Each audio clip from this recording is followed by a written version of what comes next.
daginn og velkomin hingað í Listasafn Íslands. Hi, welcome to the National Gallery. Við ætlum að tala hérna á íslensku og ensku í dag og þetta málþing sem haldið í tilefni sýningarinnar Sjávarblái eða Seas Blue Yonder með verkum Bryndísar H. Snæbjörnsdóttur og Marks Wilson. Það verða 5 erindi flutt hérna í dag og 6 fyrirlesarar og við ætlum að byrja á því að hlusta á Bryndísi H. Snæbjörnsdóttur og Mark Wilson segja frá sýningunni og gerð sýningarinnar og inntaki Sjávarblái. So we'll start with the artist that will Bryndís and Mark, Bryndís Snæbjörnsdóttur and Mark Wilson. They will talk about the concept and the working process in the creation of the exhibition Seas Blue Yonder here at the National Gallery of Iceland. The exhibition opened in January and will be in the museum until 10th of May. And it's here on this floor in the exhibition room that is here. So I encourage you, if you haven't yet seen the exhibition, to look at it after the symposium. So Bryndís and Mark, please tell us more. Okay. So thank everyone for coming today. Look forward to hearing all the other, with particular interest, all the other talks. The exhibition is next door, and I just wanted to say that some of you may know, but we always like to have a talk in direct association with the exhibition, or exhibitions that we do, because they're quite complex projects we do, and one of the sort of staple things that we involve is groups of people from, or individuals or groups of people from who have a different perspective on the particular subject of our inquiry, or the subject that we're dealing with. And so it's really nice to get people together to just in the same room to talk about these things from these very different perspectives. And so this isn't unusual for us to be, for the exhibition to be hosting something like this. So welcome again. Do you want to say something to the slide? No, next one. Okay. So yeah, we were just going to start by talking about how important it is for us when we're doing our project to actually go and be on site and to kind of get to know the environment and the people who are there for this project. I'm sort of wondering whether we should. I mean, Pari, you are going to talk about the beginning of this project. Yes. and Isa is also having something. So we're trying not to repeat too much. So if you're just kind of patient, I think it will all come through. And Kristin, you will do your own angle on the whole thing. So, yeah. But if there is anything that is missing and we're not really saying, because it's kind of a bit, a little bit strange to be talking about the work that is actually just there, in the next room.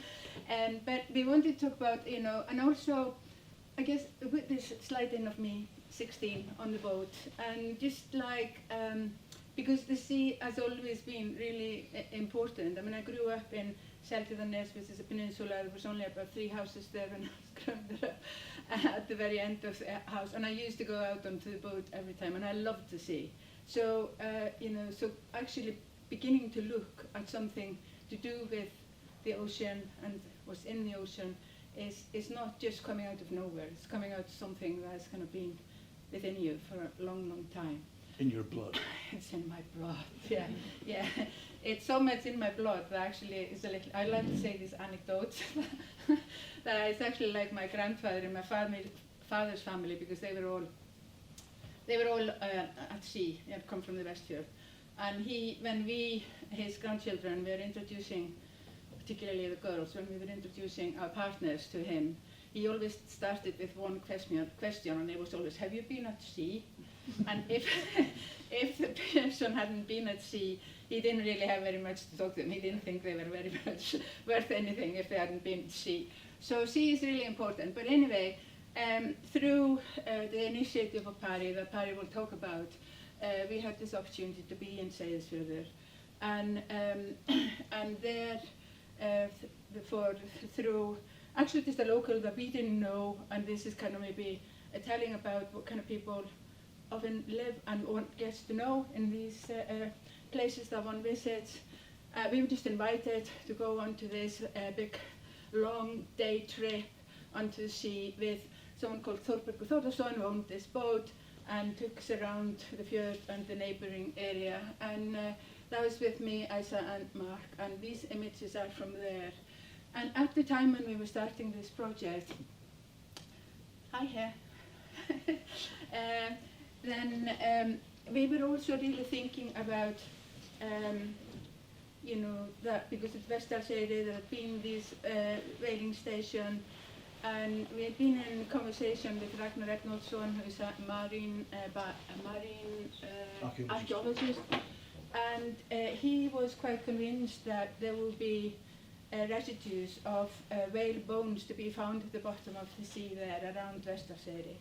And he was also talking about research that is probably going on now, because it's a few years since this was happening, that they could actually, given permission to take these bones out up into the surface, they could do some DNA testing and could have a life story of that particular whale, which was a very interesting thing to us because of how we always focus on trying to kind of focus on the individual animal in our work. But there was no funding for this project made available, and that kind of part of the project just sort of fell out of it. But we still did, when we showed this work in Skaftfelli, Seyðisfjörður, we had, with the help of the local rescue, Björgunarsveit, they had taken out their, I don't know what they call it in English, it's some kind of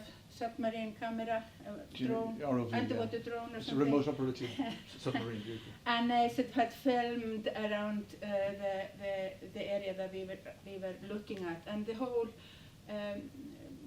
you know, the brief from us to them was more like just sort of that it was a sort of search itself, yeah.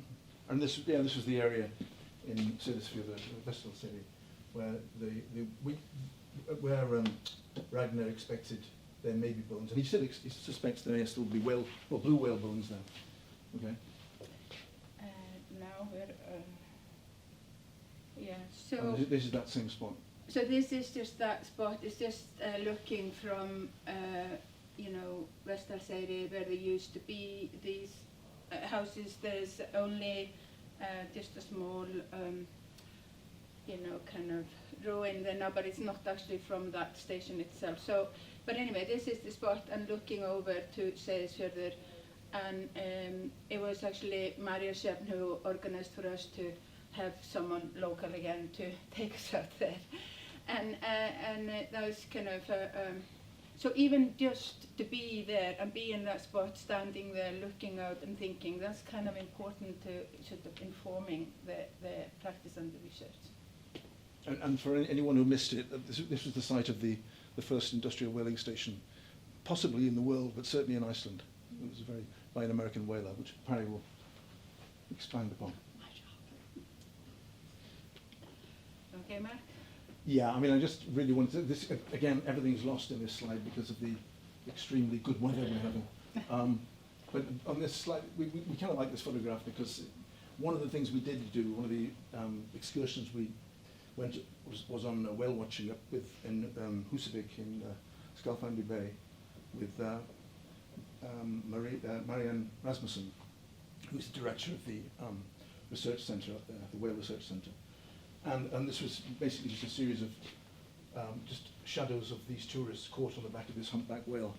And I guess the only reason, the thing that's particularly interesting is, you know, whale watching, as you all know, is a massive sort of industry.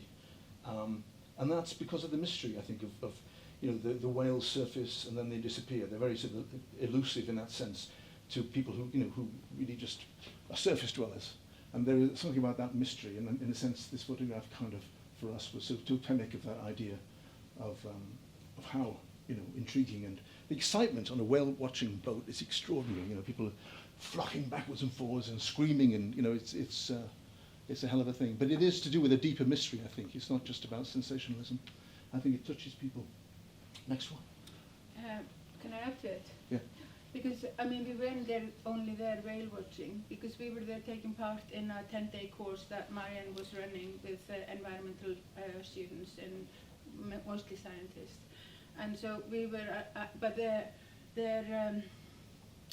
field trips or their field research was being conducted with the support of the whale watching boats. So the scientists would be going out onto these boats and we would be there with them. And basically what they were doing was just the same as the tourists were doing. They were just really trying to photograph these whales, but for a different purpose. They're photographing them for possible identification. Of individual whales, yeah. And so this is just from one of the trips, because we also, and this is Marianne, and this is actually an intern that was with her from Ukraine, Andreas, I don't have his surname. But what we were actually trying to do, and we'd already started and were quite interested in, if there was more sort of possibility to get the sound recording from whales, and so we were there trying to, with the hydrophone, trying to get some sound recording. There wasn't really much on that particular trip, but that was just one. And in these 10 days we were in Húsavík, I have to say this was it was a time of a lifetime. It was just amazing. The weather was like this for 10 days, and it was just so invigorating seeing these beings come out of the sea. It just sounds such a cliche, but I just can't help that. It just really moved me. It was just something so mystical about it, and because it's a world that we can't so easily gonna just go into and see, really.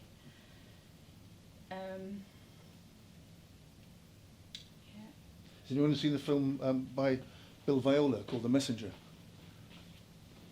Where it's a diver actually, and he comes up to the surface. He's naked, and he comes up to the surface from horizontally, and he takes.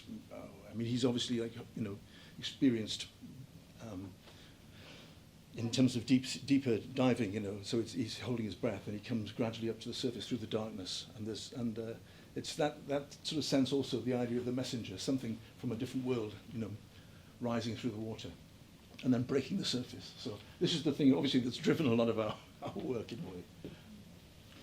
And so I think maybe I mentioned it before, no, maybe I didn't, that we sort of are very interested in this sort of individualization of animals, because, it's through that you can try to get a connection to them, and we're kind of working a lot with empathy. So that's kind of one thing that we've kind of focused on. And what they do in Húsavík, they actually, record individual whales, and the humpbacks, they look at their tails in order to see what kind of whale it is, and apparently no, the particular individual. Yeah, individual, yeah, and no one has exactly the same tail. And with the blue whales and probably the fin whales as well, but I know about the blue whales, it's the pattern on the back that they look at, and it's kind of, they all have separate pattern on the back, and it's through that they can say that it's this particular whale. And so then they would have photographs like this. It would be much clearer, of course, and then they would be sitting there in the computer looking at these patterns. So you want to continue on? No, just model making.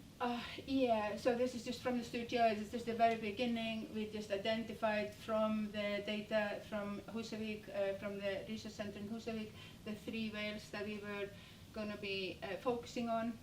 And we were already thinking that it would be interesting to do 3 sculptures, but little did we know how much effort it is in one. So it actually, and costly, but anyway. So we have the one at the top. It's Greenie. It's Greenie, and then that's the name that they've given them, and then they call this one in the middle, the right side, and then at the bottom is... This one's Volcano 2 because of this aberration on the fin. Okay, yeah, okay. This is the right side. Yeah. Okay, so I've gone the wrong way, and this is the right side. and so this is Marsha Bill, yes, and she was is a key in many ways in what we're trying to achieve with this exhibition, this kind of complexity that exists when you start to dig into something like this, Wales, whaling, Iceland, nature. And so basically this is just a picture from the studio when we were just working on this, and this was kind of also really in the beginning when I'm just trying to develop ideas, listening to Moby Dick and the headset and just drawing, and then we then used, the drawing is not in the show, but we used it as a backdrop for this film. Maybe to just say that we included these oil, what are they called in English? Derricks. Derricks. Oil derricks. Okay, Yep. And they... Yeah, because the whale oil was, replaced by, the need for whale oil was replaced when they started doing sort of fossil fuel extraction worldwide. And so it was just at this moment that, and it actually just at the kind of moment, back end of the 19th century, where this tipping point was. And of course, for those who haven't seen the video, Marsha Bill talks about her complex feelings regarding her wonderful summers at the Wales station, and how glorious they were, and how they were about community and about people just having a wonderful time. And at the same time, she's looking back and thinking, and talking and recalling how these vast animals were dragged up the ramp, and then at one point the eye of the whale, it comes right in line with her own eye, and she talks about that experience and stuff, and she's looking back from a position of a young woman, and really just working through this, some apparent contradictions or certainly tensions between these positions. So it's I recommend you have a look at the video if you haven't. Okay, and then we just kind of, just quick slide to show in the patterns, once we kind of worked that out from the back of the whale, and then drawn that out as, in as much detail as we could through Photoshop. Yeah, so basically it was about, isolating the pattern from the actual silhouette of the whale. So the pattern was the only thing that we were left with. So then the pattern became the subject. And then, we've often try and apply certain, we have our own ethic when it comes to working with animals, and so we kind of felt that it kind of worked very well for us, that we were working with what the whale chooses to show of themselves. So it's basically that what comes up from the sea surface that is like the backs that we have been using in this exhibition.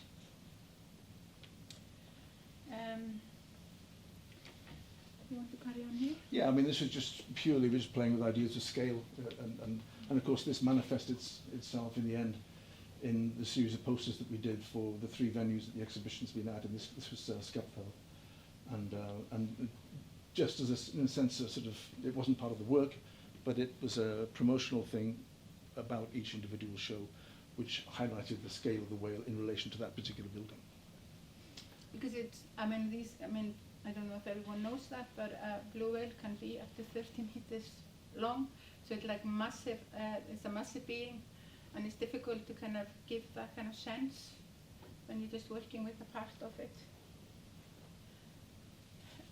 Yeah, and then we started looking at them, like the way they have also been, we see them on land when they have beached. And then this kind of became, in the end, an inspiration for a series of drawings that we have done, ink drawings that are in the exhibition about beached whales. And I hope you go into the exhibition if you haven't already, to see this in real. And so basically in the glass tables, we have the whales that have stranded around Iceland, and the majority of the ones that are there from all over the world. There's one that was stranding in Iceland in Altanes. So I just go over a few drawings. Yeah, so this is just a sample of the drawing. I mean, this is a humpback whale, a hnúfubakur in Icelandic, and that was in Shark Park Beach, yeah, that it was found. And this one is a blue whale, stayberður in Nova Scotia. And maybe say something about why we chose to do the Yeah, I mean, I think drawings. a lot of the, I mean, these are just a sample, obviously. There are thousands of whales stranded every year all over the world, and but a great deal of them seem to be stranding for anthropogenic reasons. So it's because of human activity. Not always, and it hasn't, and whales have always stranded and always beached, but there seems to be more and more strandings, and very often it is possible to identify that it's been the cause of a ship strike. Very often it's also other things have been identified as having been going on in the vicinity at the time of certain strandings, particularly sort of group strandings or mass strandings. For instance, the effect of sonic cannons, which they use for prospecting oil and gas reserves and so on.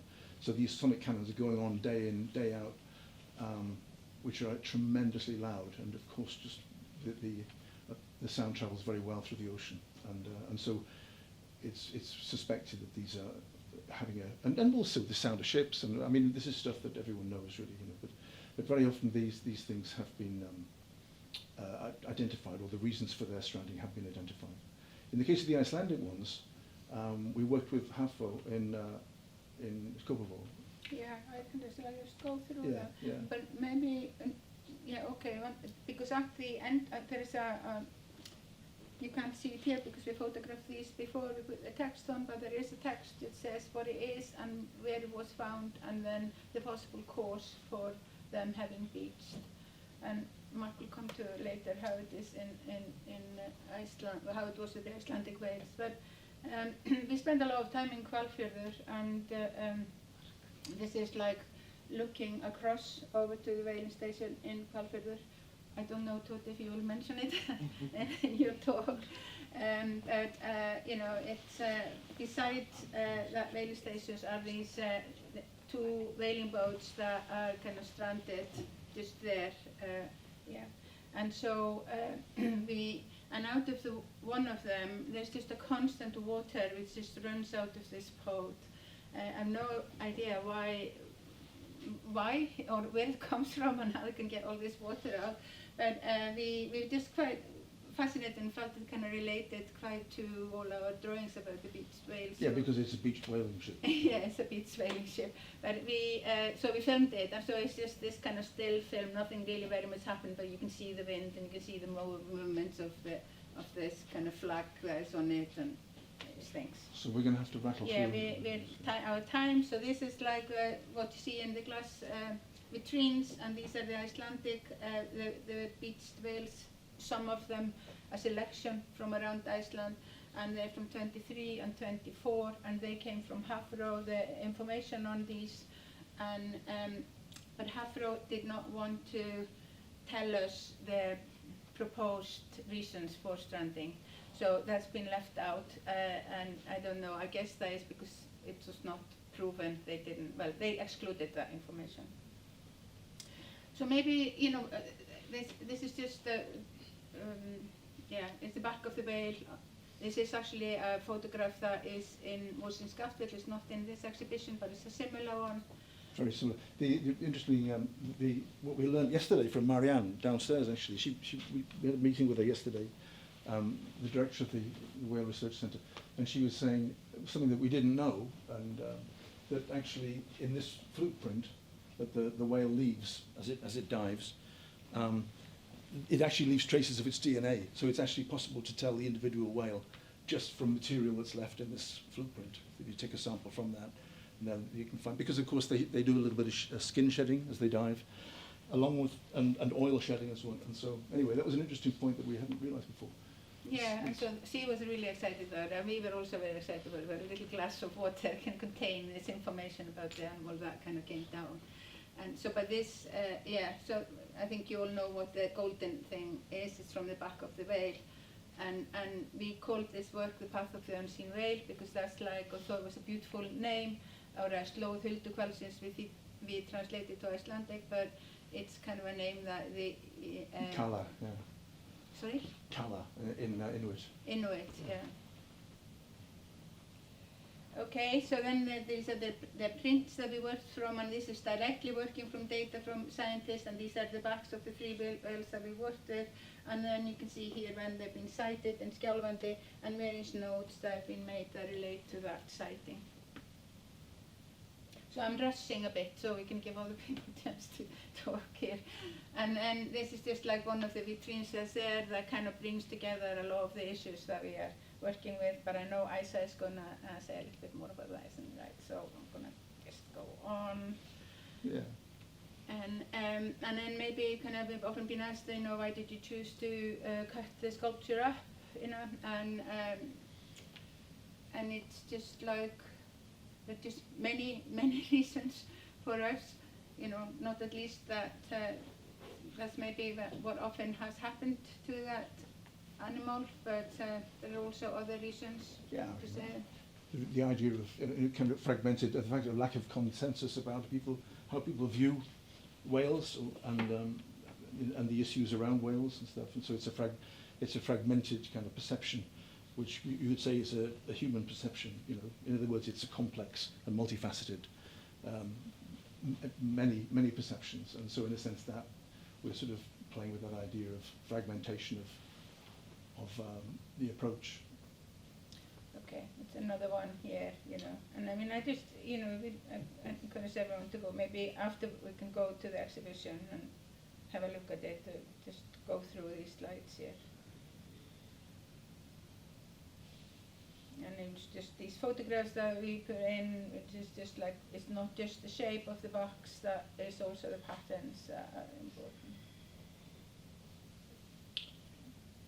Okay. Anything? Yeah, and then it's just this final thing, I don't know, I just wanted to tell you that we also published a book that was coincided with this project, and you know, I'm very happy to have many great contributors, including Isa Sigurðardóttir, Marianne Rasmussen, Harry Stave, Eva Pettersen, Philippa Ramos. yeah, and Eva Björk Káradóttir, who was the director of the Whale Museum. So, there will be questions in the end, so okay, thank you. Takk kærlega fyrir, Mark og Bryndís, fyrir þessa innsýn inn í gerð sýningarinnar og inntak hennar. Næst sýningarstjórn þessara sýninga, Isa Sigurðardóttir, sem prófessor í listfræði, sem ætlar að halda fyrirlesturinn Sjávarblámi, hvalurinn í ótal myndun, tilraun til vists samtals. Hérna kemur þetta. Í fyrirlestrinum, sem við erum svo heppin að fá að hlýða á hérna, rýnt í myndir af hvölum og spurt hvort listin geti skapað nýja samfélagslega sýn á samband manna og dýra.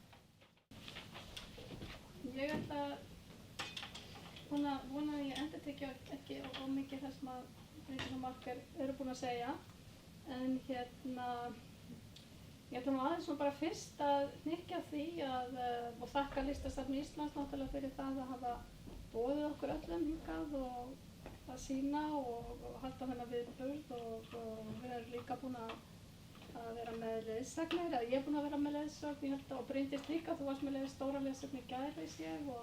Já, svo erum við mörg með eitthvað 20. eitthvað apríl. Já, og svo verður svona almenn leiðsögn 20. og eitthvað apríl, og svo eru líka nemendur bæði úr Listaháskólanum og Háskóli Íslands búin að koma í leiðsagnir, þannig að ég langar að þakka fyrir þetta, og mér langar líka til að svona benda á að auðvitað megin hlutverk opinberra listasafna að gera listina aðgengilega mjög breiðum hópi almennings, og þótt önnur mikilvæg verkefni þau vegi þungt, svo sem að kynna sögu íslenska myndlistarinnar, eins og náttúrulega stórt hlutverk Listasafns Íslands, að varðveita menningararfinn og styrkja náttúrulega svona almennt séð menningararfinn þjóðarinnar, við förum út í það. En þá hvílir líka á þessum stofnunum svona þessi lýðræðislega skylda, kannski að taka beinan þátt og í samfélagslegar orðræðu, og ég held að ég svona leyfi mér að halda því fram að það sé það sem að listasafnið að gera hérna með þessari sýningu og það kannski svolítið annað mál og kannski efni í einhverja aðra umræðu. En það að segja að svona sína list eins og list þeirra Bryndísar og Mark sem getur verið ansi krefjandi eins og Bryndís minntist á hér í upphafi og í sumum tilvikum líka svolítið umdeilt vegna þess að þau vekja máls á auðvitað ótal álitamálum eins og varðveislu hvalastofna, hvalveiða og fleira. Og allt þessi svona fjölþætta orðræða, hún svona setlar auðvitað eins og þið sýnduð í ykkar ágætu kynningu að hún svona setlar inn í öll verkin og inn í ferlið almennt. Bryndís og Mark þau útskýrðu að þau leggja áherslu á dýrið sem einstakling og það sáum við svona hvernig þau sýndu það bara með dæmum í ákveðin verk og ákveðna vinnuaðferðir og þau vísa líka mjög oft eins og til dæmis í dæmunum sem þau tóku hvalreikann og þá vísaðu mjög oft svona tiltekinn atburð, þegar vísa í tiltekinn atburð sem hefur gerst. Þannig að þau eru ekki í rauninni að tala svona hlutina kannski ef við segjum bara svona á almennu nótum, skiljið. Þau segja líka frá því í bókinni Órað lönd og mér langar líka til að minnast á þá bók, þess að Bryndís þú sýndir bókina sem að við Sjáarblámi sem að við gerðum fyrir eða sem Hvalasafnið og Húsavík ritstýrði, að þá finnst mér svona líka eftir því sem frá líður að Órað lönd, ég sé alltaf meira og meiri tengingu inn í Órað lönd og ég hef alltaf meira og meira gaman að því núna einhvern veginn að draga hana fram og setja svona þetta verkefni, ég sé það meira svona sem áframhald eða bara, já, ég sé svona einhvern veginn sem tengingu betur. Þannig mér langar til að vísa í að í bókinni Órað lönd, sem náttúrulega til sölu hér í Safnabúðinni, að þetta sjónarhorn, sem sagt dýrið sem einstaklingur og mikilvægi atburðarins og mikilvægi ferlisins, rannsóknarferlisins og alls þessa, að þá segja þau að þetta svona er þeirra leiðarljós og þau vilja svona deila þessu til áhorfenda. Og einmitt þetta mikilvægi sem að við erum líka, sem við nefndu og við erum alltaf búin að tala um að það er að reyna að forðast það að setja á svið sko sjónarspilið. Þetta sjónarspil sem að við sem maður og mannlegt samfélag við tengjum svo mikið dýrinu og náttúrulega heilmikil frásögnatería í kringum það sem að ég ætla nú ekki að svona fara inn í hérna núna. En ég sem sýningarstjóri verkefnisins þá langar mig til að ræða svona svolítið næra samhengi verkana eða kannski svona samhengi verkana kannski eins og ég túlka það líka á svolítið svona persónulega hátt.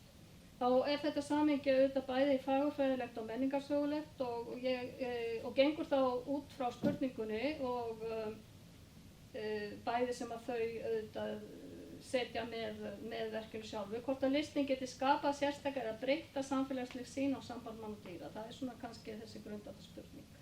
Vissulega er þetta ekki alveg nýjar spurningar en þær verða sífellt meira ákallandi í okkar samtíma eins og þau Bryndís og Mark hafa gert grein fyrir ótal verkefnum sínum. Sem þau byggja yfirleitt á aðferðum listrannsókna eða list sem rannsókn og vinna þá á þennan þverfræðilega hátt yfirlega með fræði og vísindamönnum eins og þau sýndu þótt vissulega megi nálgast sýninguna eingöngu á fagurfræðilegu forsendum. Og sem að ég náttúrulega sá líka að til dæmis að þegar ég var með liðsögn hérna fyrir nokkrum vikum að þá voru auðvitað einhverjir í hópnum sem hefðu kannski fyrst og fremst áhuga á því. En samhengið er að vissu leyti hálft verkið, ekki satt. Og hvað er það þá sem heldur sýningunni saman? Þetta er spurning sem ég sem sýningarstjóri hef að sjálfsögðu velt mikið fyrir mér í vinnuferlinu og ég velt enn meira fyrir mér núna þegar ég sé sýningunni alla koma saman hérna inn í þessu fallegu sal. Til að svara henni mætti nota myndlíkingu til dæmis úr lífríkinu. Lífríkið stillir sig saman, maðurinn truflar þessa samstillingu með athöfnum sínum og ef við vísum aftur til þessara gróðurlíkingarinnar þá finnst mér sýningi vera svona dæmi um ákveðna dvöl og samveru en það er ekki bara listamennirnir og sýningarstjórarnir eða sýningarstjórinn sem samstilla sig, heldur þurfa verkin innbyrðist líka einhvern veginn að vinna saman á þessum líffræðilegu nótum. ef samvinna er dæmd að stilla sig inn á eitthvað, dvelja og vera með, þá snýst hún að vera með tvíliðanum. Og þetta er tilvísun í grein sem að fræðimaðurinn Ross Birrell einmitt skrifar í bókinni Óralönd og hann leggur mikinn áherslu á þessa samstillingu, og þegar ég segi samstillingu og þá er hann á ensku að tala það sem svona tuning, sem að kannski við tengjum frekar hér á íslensku sem sagt að samstilla hljóðfæri, og ég held að það sé ansi góð myndlíking. Nú er ég svolítið svona komin að því sem ég ætla kannski að kafa betur ofan í. Við sáum þetta fyrsta lagi, þetta svona innra samtala milli verkana, en svo líka allt þetta ytra samhengi, þetta sem ég getur kallað kannski frekar svona menningarsögulega samhengi og rannsóknarsamhengi. Og það auðvitað líka hluti af þessari umræddri samstillingu sem þessu tilviki auðvitað mjög umfangsmikið og tegir sig langt inn í fortíðina, nú Pari ætlar að tala hérna 19. öldina, en hann líka inn á það sem við köllum svona lífvaldið í fræðilegu samhengi, náttúrufræði, rannsóknir, deilur, hvalveiði og svo framvegis og framvegis. Við skiptir máli í samhengi þessara verkefnis einhvern veginn að dvelja svolítið inn í þessum viðfangsefnum. Vísindamenn reyna að gera sér mynd af einstökum hvölum eins og hérna með þessum mjög svona sértæku aðferðum eins og Bryndís sýndi, en náum við aldrei sem menn einhvern veginn að búa í veröld hvalsins eins og kom líka í ljós. Sú veröld okkur mjög framandi. Við heyrum ákveðnar raddir, við heyrum hljóðum, við skilum ekki tungumálið, við skoðum atferlið og við skoðum ákveðin leiðarkort án þess að vita nákvæmlega hvert ferð hvalana heitið. Við sjáum líka ákveðnar svona myndir af tvennum og þrennum og allt upp í seríuna 21 sem að hvalrekaseríuna sem Bryndís sýndi okkur áðan. Þannig að allir þessi klasar, þetta eru svona ólíkir klasar sem að ég skynjaði á, þeir mynda ákveð reynslu á sýningunni og saman þá finnst mér þeir byggja á svona svolítið hugmynd samstillingu, kannski þá með líkingunni í tónlistana sem einhvers konar tónverk. Hér sáum við annars vegar sem sagt verkið Slúta og hins vegar Slóð Huldukvalsins og þarna það sem sagt sett, bara þessi myndi tekin inn í sýningarsalnum. Og þarna erum við í rauninni að horfa á 3 einstaklinga og mér sýnist að samt af þessa einstaklinga sem við sjáum hér nokkuð augljóst, eða hvað. Og örstutt það sem að mér finnst að kannski einhverju leyti vera augljóst, það að segja fagurfræðilega, og það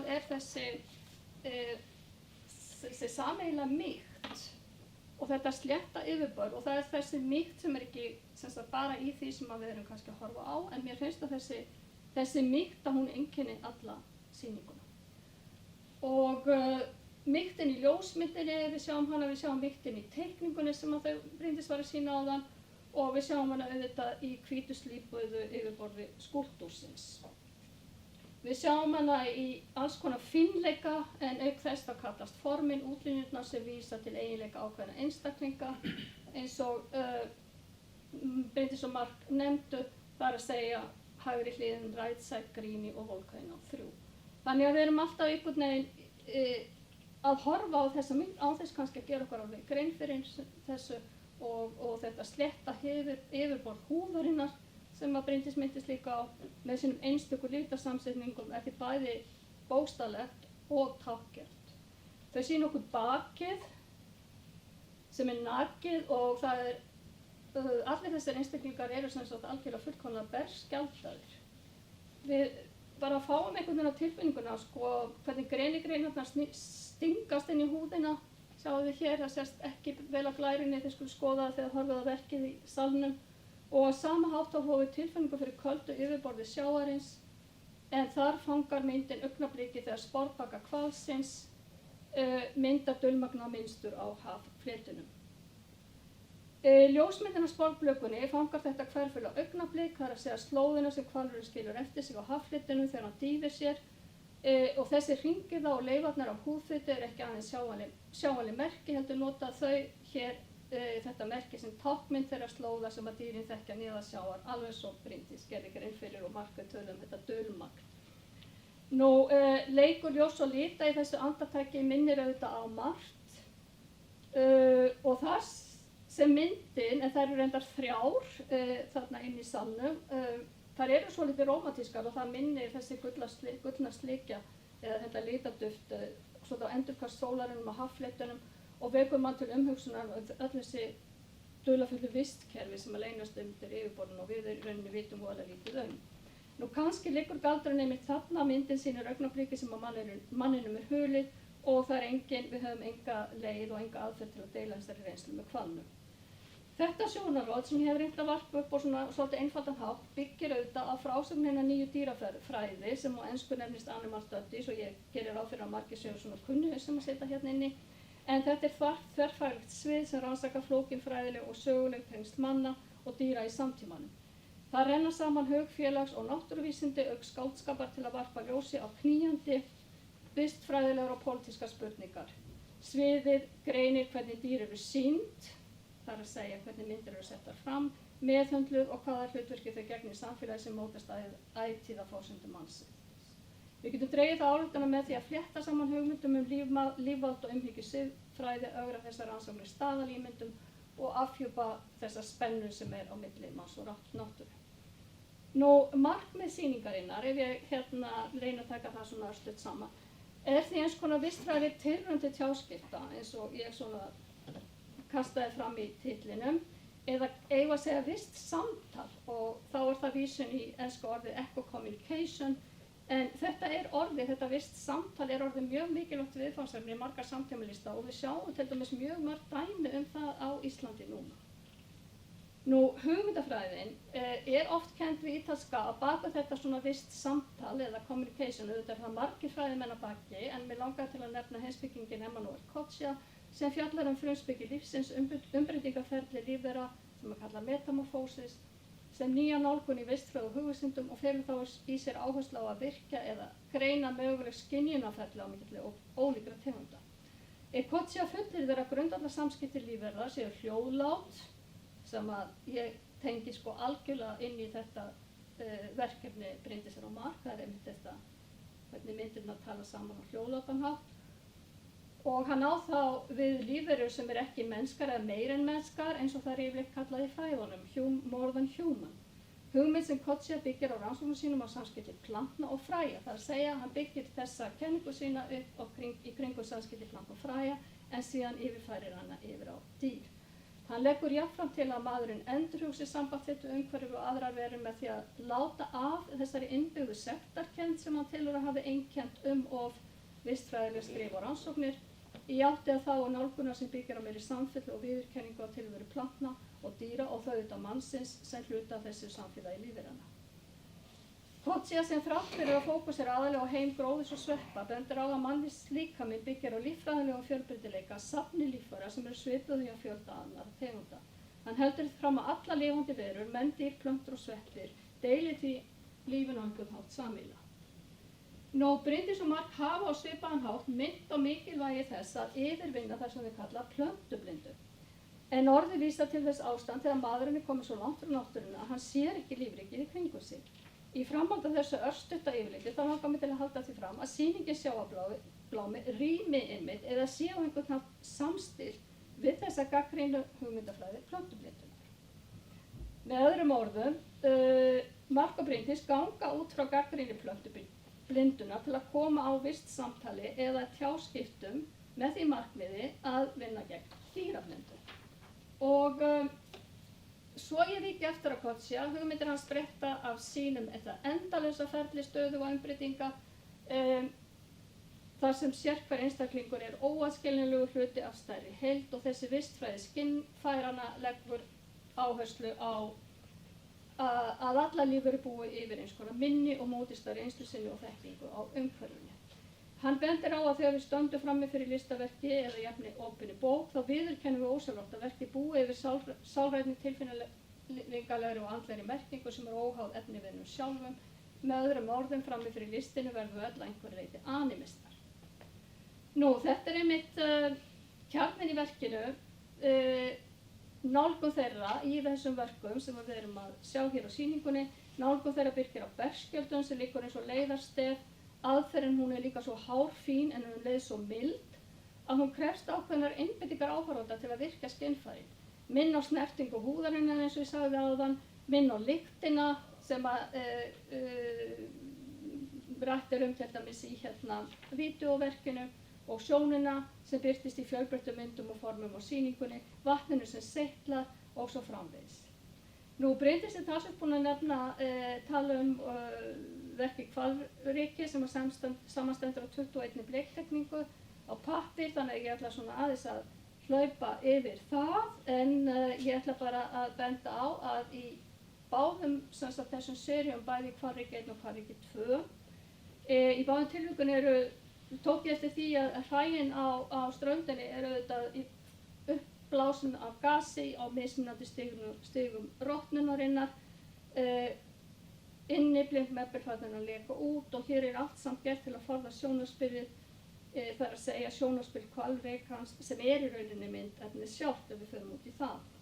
Nú það þessi sóðalega og óbærilega nánd líkamsleifana sem túlkuð á þennan viðkomna hátt með þessum lausu pensilstrókum og ég ætla að leyfa mér hér að vísa í það sem þau skrifa einmitt í sýningarskránni. Þau segja fyrst eru dregnar upp grófar útlínur með stórum pensilstrókum,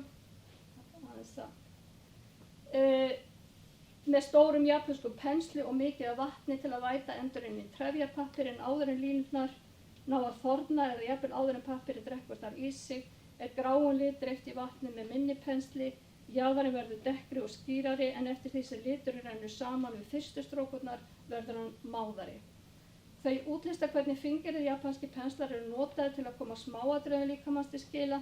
Með því að slá létt á pensilinn myndar hann fellingar, skíði, ugga og sporblöðkur. Þau draga línu til að gefa tilfinningu fyrir jarðveginu, fjörunni þar sem hvalurinn lagðist til hinstu hvíldar táknaður með þurri línu sem berst á móti strömmunum í kring. Aðferðin er lýst svo nákvæmlega vegna þess að þegar maður lesi þessa lýsingu og þegar maður horfir á myndirnar sjálfar þá birtist einmitt umhyggja fyrir dýrinu og virðingin gagnvart dauða þess og ég held að þetta sé aðalatriði. Nú eins og þau nefna þá hlýtur dauða þessu tagi að fela í sér einhverja örvæntingu, ofbeldi og baráttu og viðkvæmnin sem býr í teikningunum þess vegna í hrópandi andstöðu við ástand rotnunarinnar sem þau tákna einmitt með því að mála blauti, þurrt og svo framvegis. En aftur að hinu víðara samhengi og nú veit ekki hvernig tíma líður, allt í lagi. Já, það svona kannski 7 mínútur. Ok. Hvalreki og hvalveiðar vekja upp spurningar dýravelferð og sjálfbærni eins og við vitið og báðir atburðir kalla á mikil viðburð á samfélagsmiðlum og fjölmiðlum sem sýnir hversu ríka tengingu Íslendingar hafa enn við þessi stóru spendýr. Nú byrjunarreitur verkefnisins, það koma Tómasar Velkom Roy sem að París mun segja okkur frá hér nánar eftir, en byrjunarreiturinn samt kannski ekki bara þessi því að auðvitað byrjunarreiturinn miklu, hann miklu aftar í fortíðinni og hann á sína rætur í tungumálinu og í rauninni býr hann líka í landslaginu sjálfu. Hvalir, hvalveiðar og ekki síst hvalreki eiga sér svo sterkar rætur í íslenskri menningu. Hvalir hafa tekið sér bólfest í landslaginu eins og þið vitið, þeir leynast í fjölmörgum örnefnum, Hvalfjörður, Hvaðeyri, Hvallátur, Hvalsnes og svo framvegis. Þeir lúra inn í uppástöðum handrita þar sem að þeir segja frá hvalskurði í Reykjabálki, Jónsbókar og svamla í hafinu kringum Ísland á fornum landakortum. Útlit þeirra og innrætt lýst nákvæmlega í konungsskuggsjá en þar birtist heimur hvalfiskarna sem flókið kerfi þar sem gildismót og nyt sem við fara saman en þeirri heimsmynd viðhaldið í fjölda Íslandslýsingar sem hafinu oft lýst sem heimkennum sæskrímsla. Nú slíka frásagnir draga auðvitað skýra línu á milli góðhvala og sem veita mönnum björg og næringu og þessara ógnvænlegu illhvala sem herja á sjófarendur. Í þessari flokkum birtist ströng tvíhyggja forfeðra okkar sem litu á hafið sem speglun jarðríkisins þar sem góð og öll tókust á. Nú þessum tengingum svona stillt sama dálítið á skemmtilegan hátt í glerborðinu sem í rauninni til vinstri þegar maður kemur inn í salinn. Við fyrstu sýn þá virðist borðið innihalda vinnugögn en þegar nánar að gáð þá vísa hlutirnir á vörpunin sem þarna efst í miðju. Allir á einhvern hátt samspil ákveðinna þátta og í sömu tilvikum beinlínis til verka á sýningunni. Nú bókin sjálfsag ævisaga Tómasar Komrauðs þarna og minnir á ásókn hvalveiðimanna og atlögu þeirra við hvalveiðistofninn. Rannsóknir vísindamanna birtast í Íslandskorti Ævars Petersen sem byggt, erfitt að greina það hér, en það þetta gula kort sem liggur þarna á botninum og betra að sjá það inn á sýningunni sem þetta gögn sem hann hefur safnað hvalreka á Íslandi allt frá 9. öld til samtímans. Nú við sjáum þennan dularfulla gullna skúlptúr, við sjáum teikningu á hjarta hvals, við sjáum litla opna mynd þar sem þau hafa endurskapað hjartalínuriti hvalsins og svo sjáum við þessa smá útgáfu af vídeóverki sem sýnir einmitt ákveðið atvik þegar greindarhvalur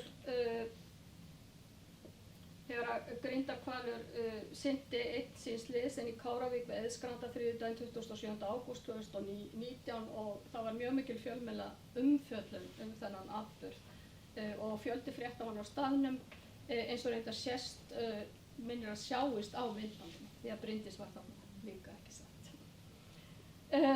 Og björgunarsveitir þær gerðu árangurslausar tilraunir til að bjarga dýrinu. Nú þannig að myndbandið í glerkassanum sýnir baráttuna við hval sem marar í hálfu kafi í öldurótinu og við sýnum hérna í rauninni og erum að horfa aftur á þessari senu á forsíðu Fréttablaðsins og þar sjáum við kannski enn betur hvernig svartur gljáandi líkami dýrsins umkringdur hjálparsveitamönnum sem allir klæddir litríkum, rauðum björgunargöllum, appelsínugulum vestum og gula hjálm á höfði. Þeir snerta dýrið, að minnsta kosti þeir snerta allir dýrið. Og ég tók sérstaklega eftir því þegar ég sá þessa mynd í fyrsta skipti mitt þennan daga því að það var sá hana forsíðu Fréttablaðsins og myndin sjálf snerti mig mjög mikið og það var akkúrat þessi hönd í miðri myndarinnar, þessi bera hönd sem snerti dýrið sem var einhvern veginn svo sterk. Sá sem lengst til hægri, hann snýr andlitinu frá sjávarlöðrinu og augu hans lokuð og svart hanskaklædd hönd hans þrýstir fast á líkama hvalsins og við einhvern veginn upplifum algjörlega svo sterkt þessa snertingu. Við skynjum einbeitingun og þungan á dýrinu í öldurótinu og nemum leiði samband manna við hvalinn einmitt á þessu augnabliki sem við beita öllu afli til að ýta honum út á meira dýpi. Auðvitað eiginleiki ljósmyndar bara fyrsta augnabliki og við talum ekki svona fréttaljósmyndar sem koma á forsíðu dagblaða og svoleiðis mynd segir kannski ekki mikið ástand hvalsins, greinir frá svona orsökum í stærra samhengi, en við sjáum þá að blóði drifið yfirborð sjávarins sýnir að hér líf og dauða tefla. Nú þannig hefur merking orðsins hvalreki umhverf, það merkir ekki lengur happafengur, heldur vekur upp samúðhríð og jafnvel tilfinningu fyrir missi sem að sumir vilja kalla umhverfissorg. Dauði hvarf og berskjöldun ekki aðeins lykilhlutur hugtakssýningarinnar, heldur einnig endurtekin stef í rannsóknum Bryndísar og Mark og með þessari nákvæmnu og tilfinningaþrungu nálgun þá vilja þau afhenda dýrinu dauða sinn, svo mætti orðið komast í líf og dauði hvalsins tilheyrir honum sjálfum. Nú, ég með hérna svolítið öðrum eldri myndir sem ég ætla bara rétt að renna í gegnum því það ekki tími til að tala hverju einstöku mynd því þótt það sé vissilega ástæðu til að tala allar þessar myndir sem eru bæði svo gríðarlega merkilegar vegna þess að það eru fáar og þá sérstaklega myndir eins og þessi sem hérna frá 1763 en það sem kannski merkilegast við þessa mynd og hún gerð hér á Íslandi hérna úti á Seltjarnarnesi líka að við sjáum að þetta einhvers konar upphaf af hvalrannsóknum eða rannsóknum að sjávarspendurum hér á Íslandi og það sérstaklega vegna þess að við rýnið í myndina og þar sjáum við að það eru hver einasti líkamshluti, hvert einasta innifli sem sagt tengt ákveðnum flokkunarkerfi og þarna sem sagt verið að greina hvalinn í sundur á svona allt öðrum forsendum heldur en við höfum séð áður. Nú, við höfum auðvitað ótal lýsingar af eftirförum hvalveiðimanna við stórhveli, sérstaklega á seinni hluta 19. aldarinnar, eftir að alþjóðleg hvalveiði var hér komin inn í nánast hvern fjörð og þær birtust víða í erlendum tímaritum líka og eins og hér má sjá þetta mynd úr þýsku tímariti frá Flateyri og Önundarfirði og það grein alþjóðlegar hvalveiðar í íslenskum firði og birti í viðlesnu þýsku tímariti 1883. Nú það er hægt að grípa niður í annað tímarit. Árið 1967 kom danski læknirinn Sophus Hallas til Íslands sem farþegi á borð við hvalveiðiskipi á vegum til danski fiskiríselskap og hann rekur ferðasöguna Ítalía í illustrerið tíðinni. Ég er ekki með glæru alveg nákvæmlega af þeirri grein. En hann lýsir meðal annars aðferðina hvað sem hafi verið króaður á milli hafís jaka við Teigarhóll, Skaftá og Djúpavogi. Og ég ætla að lesa hérna bara í lokin. Öðru hvori gaf skepna frá sér djúpt titrandi andvörp og blóði lagaði svo miklu mæli að sjórinn litaðist ljósrauður. Nú fór annar hásetinn af bátnum upp á hvalinn, settist klofvega aftan við blástursopið, fór úr peysunni sinni og hóf að tróða henni ásamt fyllt hatti sínum niður í það til að stöðva öndunina. Áhorfendur söfnuðu saman í fjörunni til að horfa á dauðastri skepnunar. Hallas lýsti síðustu augnablikum hvalsins, hvernig hann blés blóðlituðum gufustrókum til lofts og leið og hann gaf frá sér djúpar hrygglur sem reyndist vera síðasti andvarpið. Þá brutust út þrumandi fagnaðar hróp þegar dýrið gaf upp öndina og dæmi slíka tilfinningar má finna í myndum sem voru auðvitað teknar á öllu þessu tímabili og mér langar það í rauninni bara til að ljúka með þessari sem er tekin í hvalstöðinni í Hvalfirði þar sem að póstkort sem var gefið út af íslensku ferðaskrifstofu Íslands heldur hún hafi hétið. Það var svona batteri sem að reyndi að fá túrista til Íslands til að skoða skemmtilega hluti eins og farvel. Takk fyrir. Next is Tari Steif. She is the head curator here at the National Gallery. And she will be giving a talk that it's called An American Whaler in Iceland, how the ghost of a whaling station in Seyðisfjörður inspired the artist's commissions Sea's Blue Yonder. Welcome, Tari. Thank you all for coming. I'm glad Mark mentioned at the very beginning that one of the benefits of these gatherings is to have different perspectives presented, and I have a different perspective because I'm an American, and so I'm looking at all of this from a particular point of view that I would like to share with you today. But to begin with, I'm speaking today not so much as a curator at the National Gallery, but as in my capacity as the former curator, director of Skaftfell in Seyðisfjörður. And I moved from New York to Skaftfell in 2022 and was there for 2 years. And what you want to do when you're heading a grassroots arts organization in a place like the Seyðisfjörður is to see what there is in the local, the local field, the local history that would be of interest in promoting, projects having to do with contemporary art. And not too long after I arrived in Seyðisfjörður, I met Pétur Kristjánsson, who was the former director of the Technical Museum of East Iceland and a historian, and he told me about this American whaler, Thomas Walcom Royce, who had come to Seyðisfjörður in the mid-19th century and established the first industrial whaling station there. And what do we mean by industrial? Well, what we mean is that it was mostly operated on steam engines, the engines that were powering the Industrial Revolution. So, in other words, the ships that were used in whaling at this site, this is the site of Vestdalseyri on the north shore of the fjord in Seyðisfjörður. The ships were powered by steam, and also some of the operations on land were powered by steam. But what was shocking to me was that hundreds of whales were killed while Thomas Walcom Royce had his operation in Vestdalseyri from 1864 to 1867. But there's nothing there. There's no monument. There's no remnants. There are no ruins. It's it's a kind of a ghost of a place where a lot of, it's not really a killing field, but a butchering field, if you will. But we do have this document.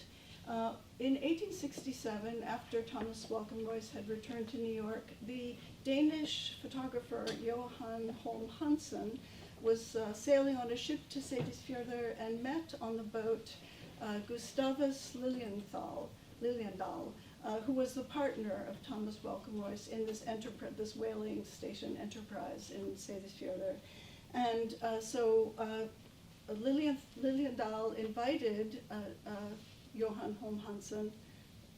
Holm Hansen is an interesting character because he was an aspiring actor, but he happened to be traveling with these glass plate negatives, and he was, working as a kind of itinerant photographer. So he left some documents behind while he was in Iceland. But he took this view of the whaling station on that same promontory that I showed you in the picture before. And he also spent some time in the whaling station and wrote about it in a diary that he wrote sort of towards the end of his life, and described the scene there, which was interesting. There were whalers from many different parts, not just Iceland, but also Scotland, Norway, Britain. There were Americans, French. So it was a polyglot population of whalers working in different capacities in the whale station. And he described a stench, the stench of rotting flesh that was so foul that they had to go seek respite from it up in the mountains because it was just so terribly awful. And a couple of years ago, when I was walking on the beach in Long Island, I encountered a beached whale, and it is a stench I will never forget. And I can only imagine that this stench wafted through the entire town of Seyðisfjörður the whole time that this whaling station was in operation. But it was also a kind of windfall for the locals because the meat could be eaten by the local population. So there is, and I want to pay tribute to this marvelous book by Smári Geirsson on the history of whaling in Iceland, and this is where you can find an excerpt from Johan Holm Hansen's diary that describes the whaling station operation. So here you have a comparison between what is there now and what was there in 1867. And I want to compare this to two photographs from the 19th century, a little bit later, but that show, in this case, it's a mountain of bison skulls. There was a time when the slaughter of animals was, kind of something that was, trophies were kept from these slaughters. And here, this is from Michigan, from the library at the Detroit Public Library, of a mountain of bison skulls. And this is a photograph of a wall made in the Faroe Islands around 1900 from the collection at Cornell University. And of course, I'm not an archaeologist, and I certainly don't know a lot about this, but I think perhaps the reason that Ragnar Edvardsson hasn't found bones when he was diving at the site in Vestneseyri is because at the site they were grinding bones. Whale bones were used for fertilizer. So that was one of the byproducts that was exported in their operation. Here's another photograph by Johan Holm Hansen that shows a close-up of the whaling station in Vestneseyri. Thomas Welcome Royce was a New Yorker. He grew up in upstate New York and became a journeyman whaler in the early part of the 19th century. And he whaled out of Sag Harbor, New York on Long Island, and he sailed all over the world. And he came into whaling at a very interesting time in the history of whaling. Americans were dominant in the whaling industry, And most of the whaling up until the time he became a whaler was done out of the eastern seaboard of the United States, in particular Nantucket Island, which is it's in Massachusetts, 30 miles off the coast of Boston. And whalers were among the wealthiest people in America. Why was whale oil so important? Well, it was the cleanest burning oil. And whale oil was used to light lamps, street lamps, also used to lubricate gears of, this is the Industrial Revolution, so, lubricant was important to this process. And so there was a lot of money to be made. But he set sail in the 1840s, 50s, and quickly joined a lot of other whalers out of Nantucket and other, he whaled out of Sag Harbor, but out of other eastern seaboard cities, whaling in the South Seas and in the Indian Ocean. And that's because the whales had been overfished off the coast of New England. So the whalers had to look to other waters to catch whales, to kill whales.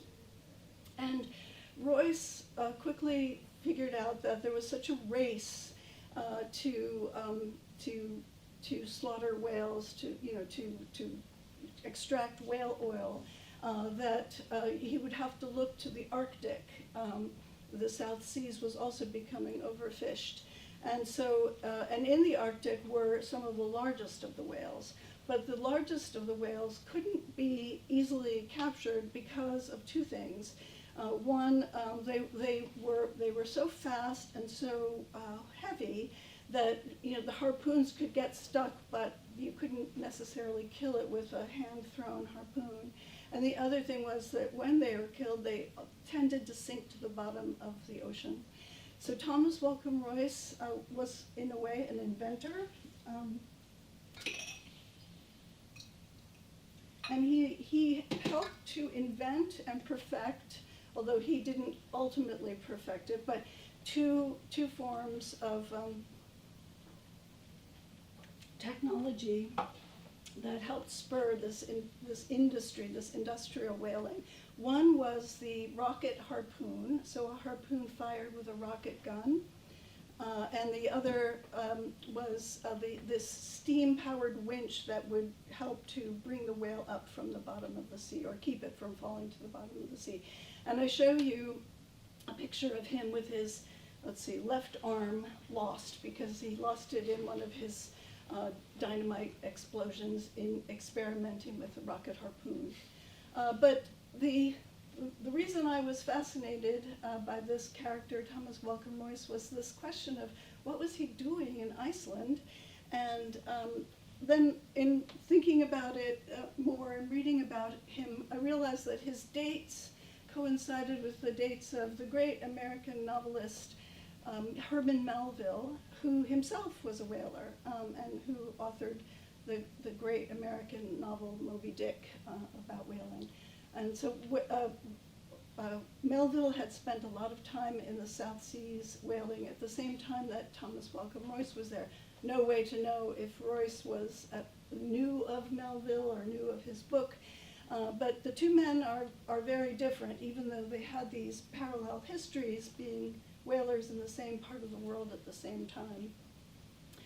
Royce kept a diary of his travels, and he also wrote a book about, it's called Descriptions of Whales, that's in the Maritime Museum outside of Washington.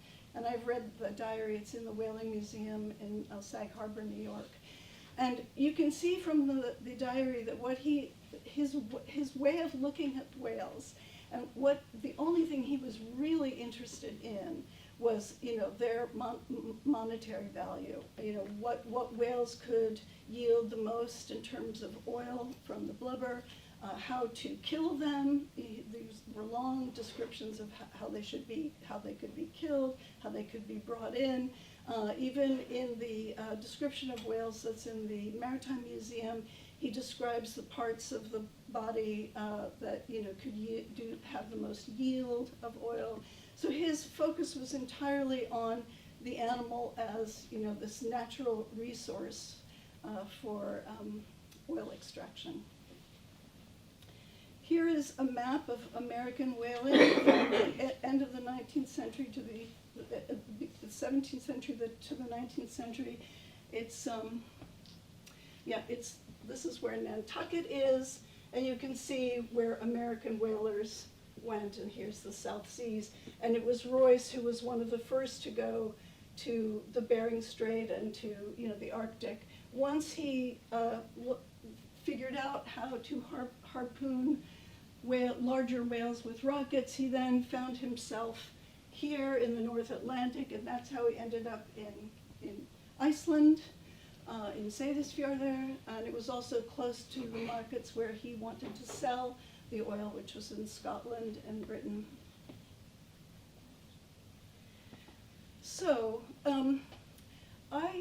being interested in developing the art program at Skaffeldt and interested in whales and whaling and Herman Melville and Thomas Royce,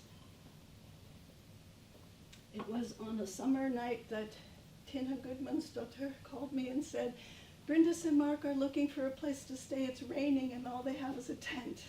So sure, they could stay with me because I had been thinking that they would be the perfect people to talk to about possibly taking on this project. These are not pictures of Bryndis and Mark, but I'll get to this. And of course, I had seen their show in Gerðarsafn, which was curated by Becky Forsyth and was so moving and a brilliant exhibition. And I was friendly with Isa and knew she had been the editor of their book, Debatable Lands. So that seemed like a natural thing to take on, and they were willing to do it, and that's how this exhibition came about. But in the course of that, they also met some of these marine biologists who came to the site. Is Maria Schaap here? Yes, she was there that day too. I don't have a picture of her. But this is Marianne, who heads the Whale Research Center in Húsavík. And this is, it's hard for me to read, Gudborg Austa, who is married to, to Ragnar. And this was the day he did the dive on Vestdalseyri to see if there was anything below, if he could find anything. Just at this point, I just want to say, Icelanders, if you read Smári's book and talk to Ragnar, Icelanders are not necessarily the ones who did most of the whaling in Iceland. It's mostly foreigners, first the Basques, and probably more than any others, the Norwegians. And in the course of doing this research, I attended a seminar in Húsavík with Bryndis and Mark. It was they had whale scholars from all over the world, and one of them was a Japanese man a researcher who talked about the fact that most exports of whale meat go to Japan, and there are years when whale meat is popular and years inexplicably when it's not. And when it's not, it's sold as cat food. But otherwise, it's often sold in vending machines. So this is, the whaling that's done today is really mostly for this market. But it's never been a big part of the fishing industry of Icelanders. It's mostly been foreigners who have been whaling in Iceland. So here is a portrait of Herman Melville as a young man. He was also a journeyman whaler, and as I said, did his time whaling in the South Seas. And as anyone who has read the book knows, it's a huge volume, a huge tome. It can be read in many different ways. It might have meaning at different points in one's life. I read it as a child, and as a child I was in love with the romance of seafaring and the adventure of it all. Read it again as a young adult, where it was more interesting to me to try to unravel all the allegorical meanings contained in the book. Now when I read it, I read it for what he is saying about nature. And the whole moment in the middle of the 19th century when there was this expansion westward, fueled by a desire to extract natural resources in the west part of the United States, also on the cusp of the Civil War, and just perhaps with the knowledge which he could have attained being a whaler in the South Seas, that this fishing, this extraction of whales wouldn't last forever. It's a finite commodity, a finite a resource. But it's a marvelous book, and it was not terribly successful in his lifetime. It's not really until the 20th century that it is more fully appreciated. But it's based on a story he heard when he was in the South Seas of the whaling ship Essex, which in 1820 was rammed by an albino blue whale, that was later named Mocha Dick. So Moby Dick is in many ways based on the story of this shipwreck caused by an albino whale in the South Seas in 1820. And all of the whalemen, there were 20 on the ship, 15 of them died, 5 of them survived, one of which was the 14-year-old deckhand named Thomas Nickerson. And Melville later met Nickerson in Nantucket Island as an older person. But anyway, Nickerson did this drawing upon returning home. What was so fascinating, one of the things that was so fascinating about this story was that the sailors on board, the 5 that survived, had to resort to cannibalism to survive. And when they were finally found, they were just found clutching the bones, the human bones, the remains of the shipmates that they had eaten to survive. But it's an interesting story from the point of view of Melville's Moby Dick, because it is a story about a whale that took revenge. They, of course, will never know what motivated the whale to attack the ship and cause it to capsize, but apparently it made repeated blows. It could have been that it was protecting female whales. It could have been that there was something about the sound of the ship that was annoying it, but in any case, it was a whale that had agency and fought back from the whalers who were hunting in the waters. Here's just a piece of scrimshaw. There was a whole art form developed in Nantucket and on the eastern seaboard, grew out of making art and sort of telling these stories on whale bones themselves. And this is a photograph of an installation by Tristan Lowe of Mocha Dick that was done in 2010 at Williams College. But all of this is to say that, yes, I have only just a couple more slides. Just quickly to say that this novel, Moby Dick, has continued to inspire artists. The subject of whales continues to inspire artists. This is just one, but others are Laurie Anderson, Joan Jonas, John Akomfra. I mean, the list is long, and so it was with this in mind that I thought it would be marvelous to ask artists who are active in Iceland to also do a project relating to whales. Here's a still from Woody Vasulka's Whale Station, filmed from 1964, which we'll show in this room in a couple of weeks. Woody, Czech artist, came to Iceland in 1964, having just married Stena. And Stena recounts that when they went to the whale station, he was absolutely just shocked because he came from a landlocked country, but also a country where, as Stena says, they have this abhorrence about violence and death. And so he made this 16mm film that we will show. And then, here I show you one of the great works that Bryndis and Mark did out of this collaboration. And I just want to end just two more thoughts. one is the things that I take away from Brindis and Mark's exhibition are, that we respect what it is that we see of the whale. If this is what the whale shows us, this is just this is where our worlds collide. But mostly they live in a marine world, and we live in a terrestrial world.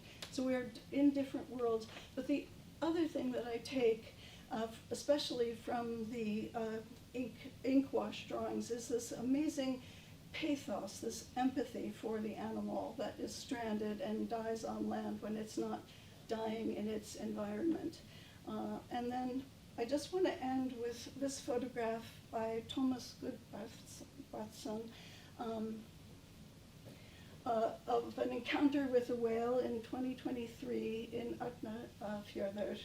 And I find this just so incredibly beautiful, because in a way he is showing us the way that we can be with whales, sort of in harmonious coexistence without impinging on their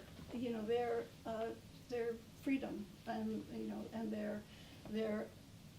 their right to live peacefully in their environment. Thank you. Harry Stave. Þá býð ég velkomin Kristín Schram, sem dósent í þjóðfræði við Háskóla Íslands, og hann ætlar að flytja hérna fyrirlesturinn Íslands sléttbakur á villigötum. Það sem þetta er stutt lýsing, ég ætla bara að lesa það hérna. Í gegnum samtíma og framhaldslíf sléttbaks sem veiddur undan ströndum Íslands skoðar þessi fyrirlestur þjóðfræði og efnisleika hvala í Norður-Atlantshafi. Gjörðu svo vel, Kristín. Fyrir og takk fyrir frábær erindi, þar sem að þið, hafið reynda komið inn á mikið sem ég ætla að kalla, þannig að ég get stokkið yfir það. En já, ég er sem sagt dósent í þjóðfræði við Háskóla Íslands og er á tegundinni Homo sapiens, en eins og þið, en ætla svona að bregða fyrir mig svona nokkrum einstaklingsbundnum tilvikum og upplifunum og sem snerta á þessu efni, þannig ég er að koma að því úr svona svolítið sérstakri átt. Í rannsóknum mínum hef ég í góðu samstarfi við listamennina og sýningarstjórann reyndar skoðað hvernig gróður og dýralíf og landslag og mannleg reynsla innan þess er sögð og skynjuð og túlkuð, og með því að beina athyglina að lífi og samlífi og kannski framhaldslífi þessa sléttbaks sem veiddist undan ströndum Íslands, langar mig að skoða þjóðfræðiefni þá svona í vissum skilningi sem svona meira en mennsk, og er þar að vísa í nálganir sem hafa verið nefndar hér og þannig talið Bruno Latour og Anna Tsing hafa lagt áherslu á svona samfléttun manna og annarra lífvera. Og í þessu samhengi á norðurslóðum. En já, þessi svona einstaklingskinni mín af sléttbaknum sem vísað er til í þessu erindi hófust náttúrulega í rannsóknarleyfi sem ég var á í Kaupmannahöfn í haust, og þar bauðst mér fyrir tilviljun að slást í hóp með forvörðum og þessum járnsmið sem að meiddist og vantaði aðstoð við það að vinna og forverja beinagrind íslensks sléttbaks sem hafði orðið fyrir mig sem verið var að setja þarna saman, púsla saman merktum og númeruðum hryggjarliðum, og samsetningin gekk nú ekki svona sem skyldi, og að lokum komast við að þeirri niðurstöðu að einhverju mistök höfðu átt sér stað við svona upprunalegu merkinguna.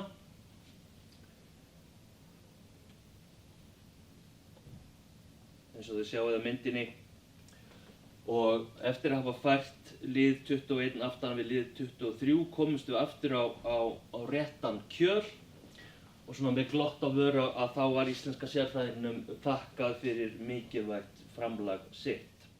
Komumst við hingað, þessi einstaklingur og ég, eða það sem eftir er af þessum einstakling. Já, það má nálgast tegundina og kannski tala eitthvað Íslendinginn út frá því. Nú kemur latínan, sem sagt. Sléttbakurinn heitir á latnesku máli Jubalina glacialis. Það einn af svona 3 tegundum innan þessarar ættkvíslar sem á íslenska hafa stundum verið nefndir líka höttungar en heitir á ensku right whale. Það eru til ýmis nöfn yfir þetta á íslensku.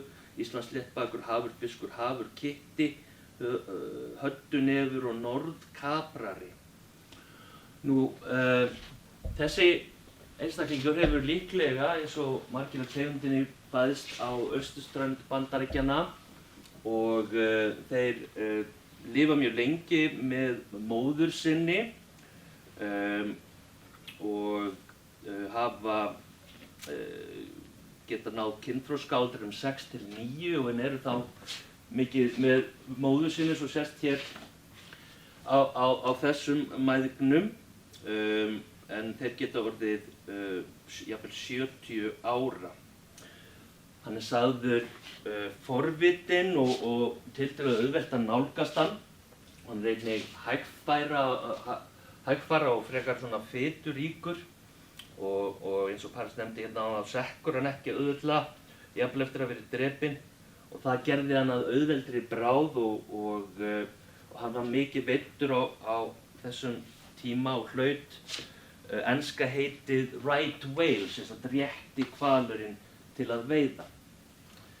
Og nú á lífsleið sinni þá kann þessi tiltekni sléttbakur að hafa sýnt þessum litlu bátum Íslendinga áhuga, bátar sem eru kannski mannaðir 6 eða til 10 sjómönnum sem höfðu sjálfsagt einhvern áhuga á honum líka, en kannski eitt enn örlagaríkara gat verið að nálgast hvalveiðimenn sem komu langt að.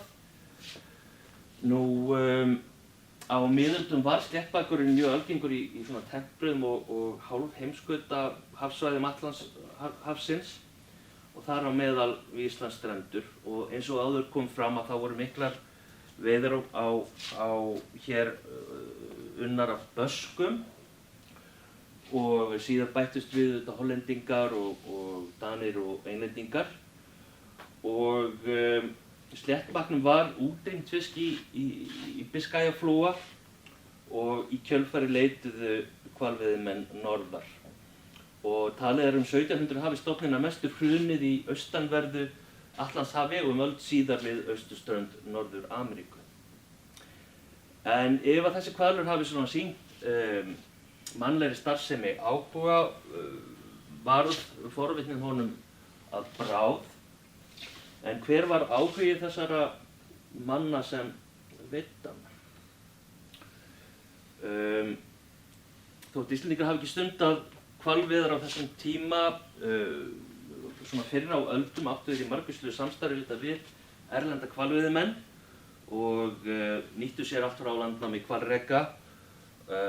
Fornar lögbækur eins og Æsa benti á kveða hvernig hvalnum skipt.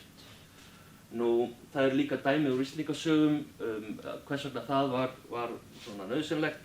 Í Grettis sögu til dæmis sagt frá hvalreka sem endaði með blóðugum átökum kjötið og þá segja fornaldarsögur frá því þegar Ketill hængur fann mikið magn af hvalkjöti, bjarnarkjöti, seli, rostunga og alls konar dýrum.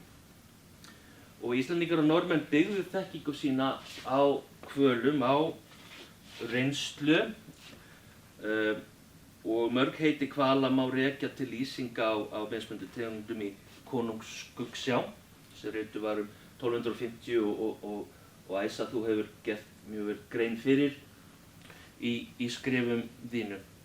Og ritið geymir líka ýmsar upplýsingar hvali, seli og rostunga, auk sagna sjóskrimsli, svo sem hafstampa sem hafði mannlegt andlit en nú var svo stór að hann gat risið upp úr sjónum.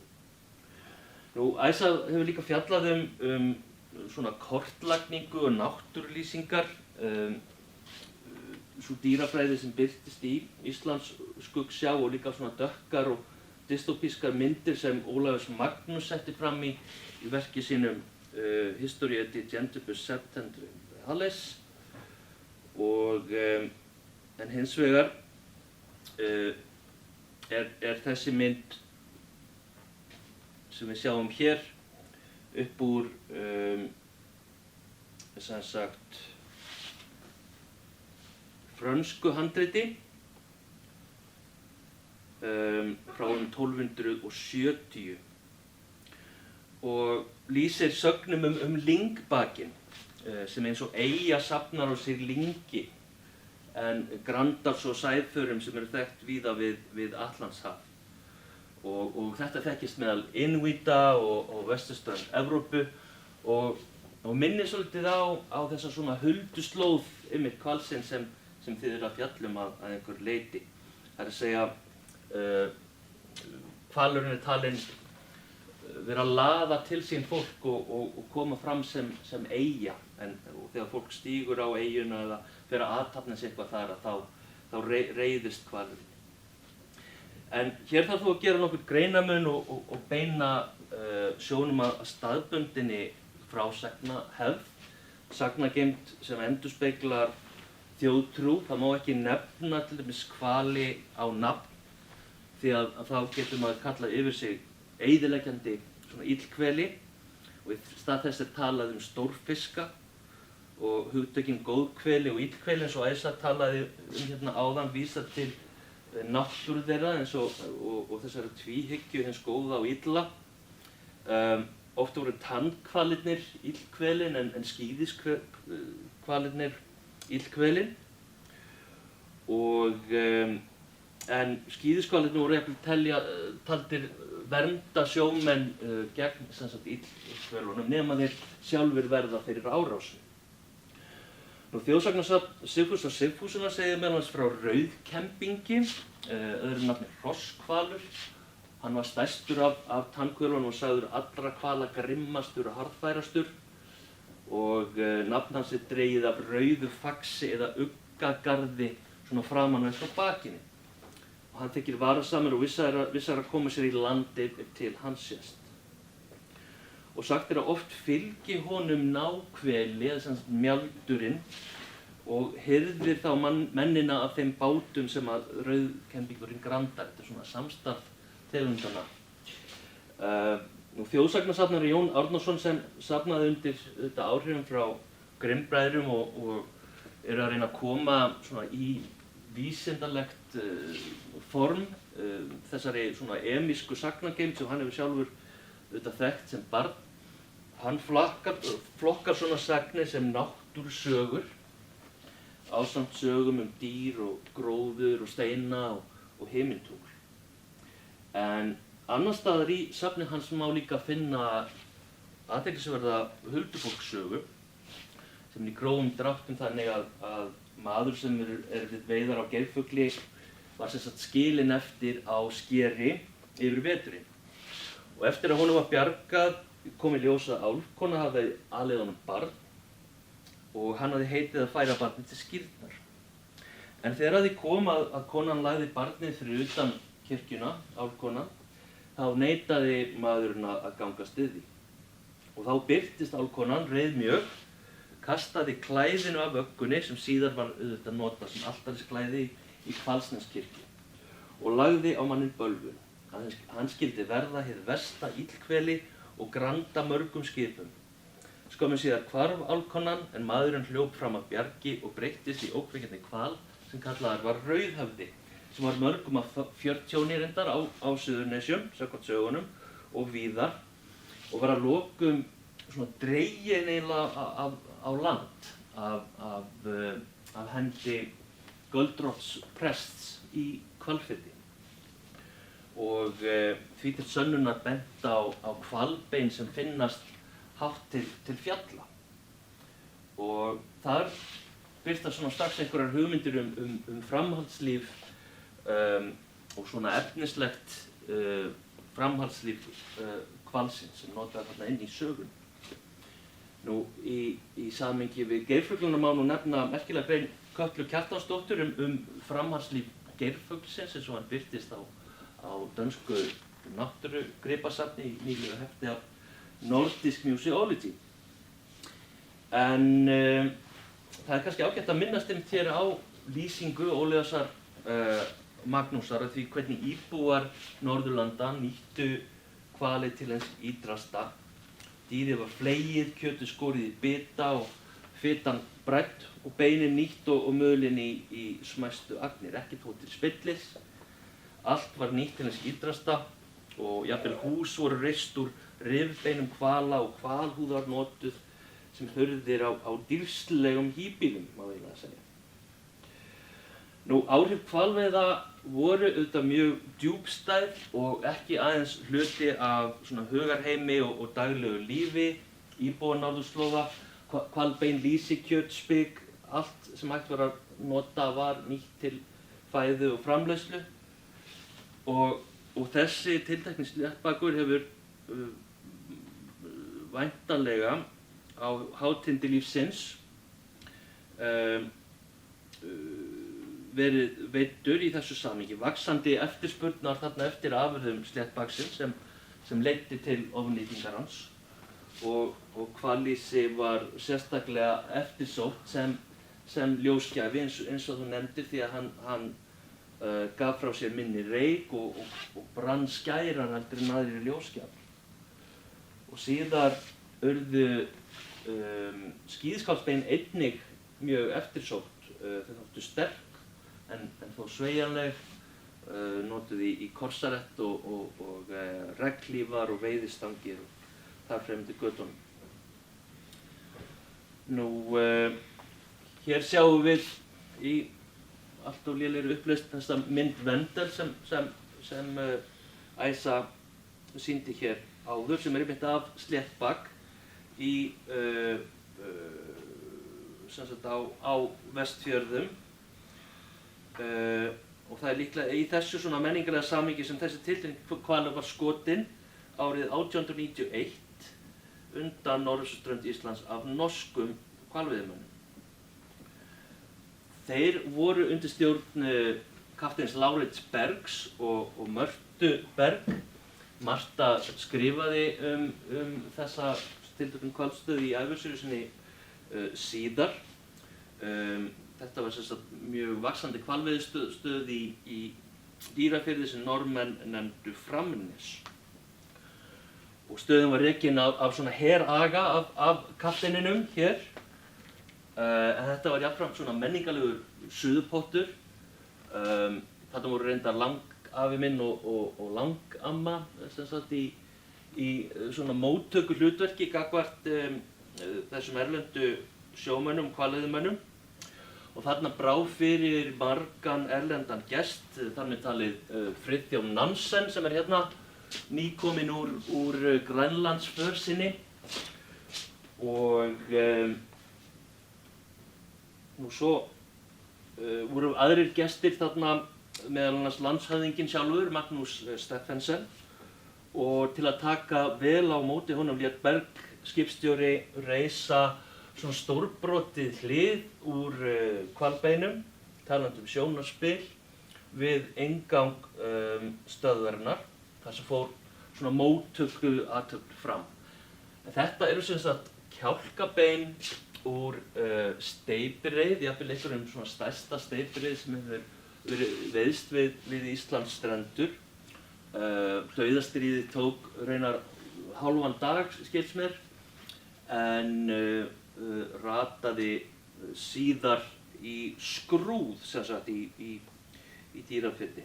Ég held að það hafi staðið þar frá svona 1932, þessi sem sagt kjálkabein úr steypireyð. En skömmu eftir að hvalurinn var veiddur, þá fyrst hófst vinnsla hvalbeina í Framnesi. Og ef til vill hefði saga þessa sléttbaks þá enda þar. ef skipstjórinn hefði ekki ákveðið að gefa hann og senda til Kaupmannahafnar. Og þar var beinagrindin hans vandlega samansett og höfð til sýnis og síðar var hann tekinn niður og hvert bein merkt semst með samsverandi númeri. Nú og meira en öld síðar þá kemur fyrrverandi forstjóri Náttúrufræðistofnunar Íslands, Hilmar J. Malmquist, fram með svona nýtt frumkvæði. Þann 16. september 2019 er dagur íslenskar náttúru haldinn, hátíðlegur og tileinkaður náttúru Íslands og mikilvægi þess að vernda hana og umgangast af ábyrgð. Og á þeim degi skrifar Hilmar: Beinagrindur íslenskra sléttbaka í Kaupmannahöfn eru afar sjaldgæfar. Örfá söfn eiga til heilar beinagrindur þessar tegundar og engin slíka til á Íslandi. Það er miður því íslenski sléttbakar eru sannarlega hluti af náttúru og menningararfi Íslands. Mikill akkur væri því að fá hingað heim aðra beinagrind Íslands sléttbaksins sem hvílt hefur í kjallarageymslu í Kaupmannahöfn í rúm 100 ár. Náttúruminjasafn Íslands hefur bent á að tilkalli Íslendinga til þessara náttúruminja er sterk. Langtímalán á gripnum og varðveisla hans á Íslandi gegnir margvíslegum tilgangi, vísindalegum, kennslufræðilegum og menningarsögulegum. Nútíma tækni býður auðveldlega upp á að varðveita gripinn og vernda hann samtímis því að hafa hann til sýnis og aðgengilegan fyrir almenning.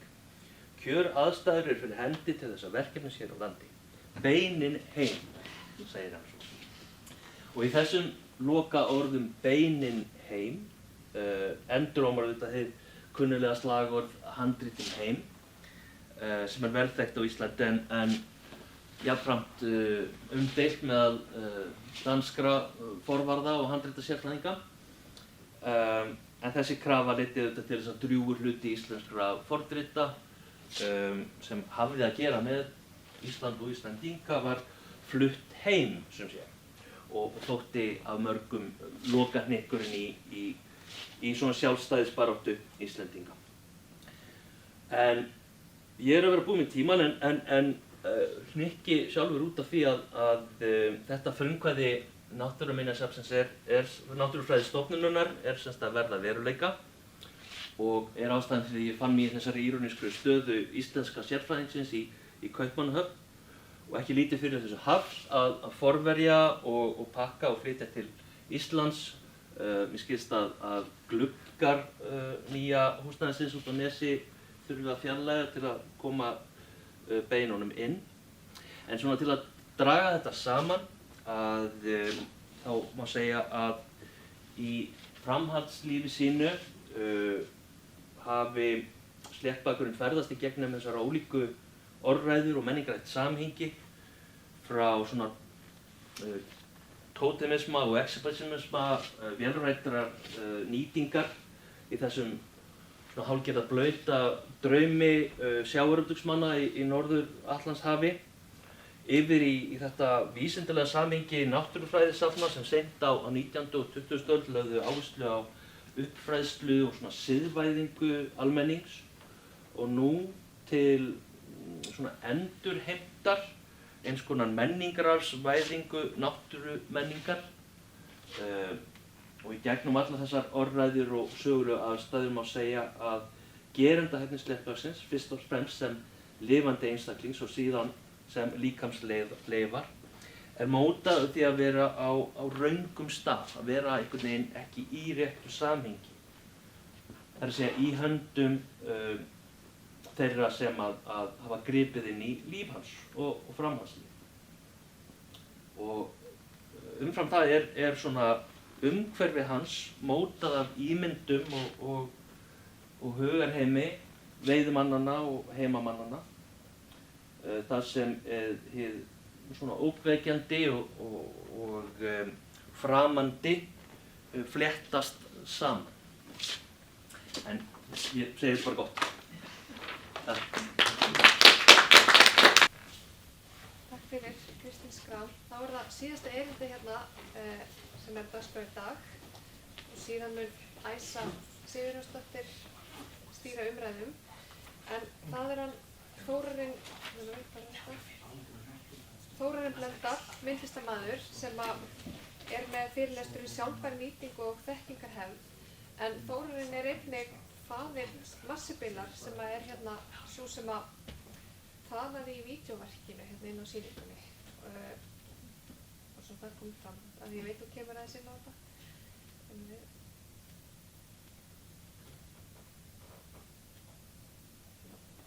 Gjörðu svo vel, Þórarinn Blöndal.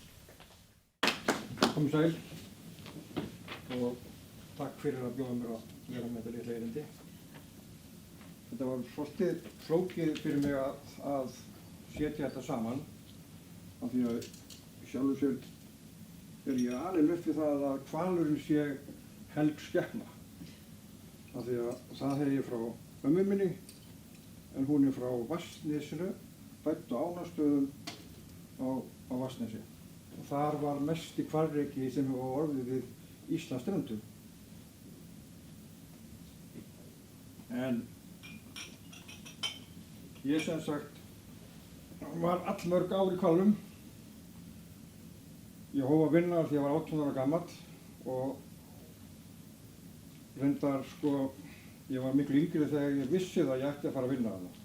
Mikið af mínum frendum hafa unnið þarna frá og þetta var eins og einhvern veginn eðlilegt framhald. Ég fór í sveitina til ömmu á sumrin og svo fór ég upp í Stöð.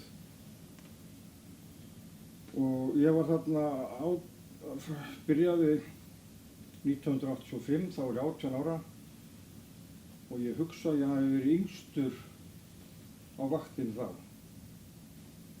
En þarna voru margir góðir menn sem tóku vel á móti mér, eins og Andrés Heitinn Magnússon, verkstjóri, og þarna voru frændur mínir sem tóku á móti þessum dreng að norðan. Og þarna var ég næstu 5 sumur við það að skera hval. Og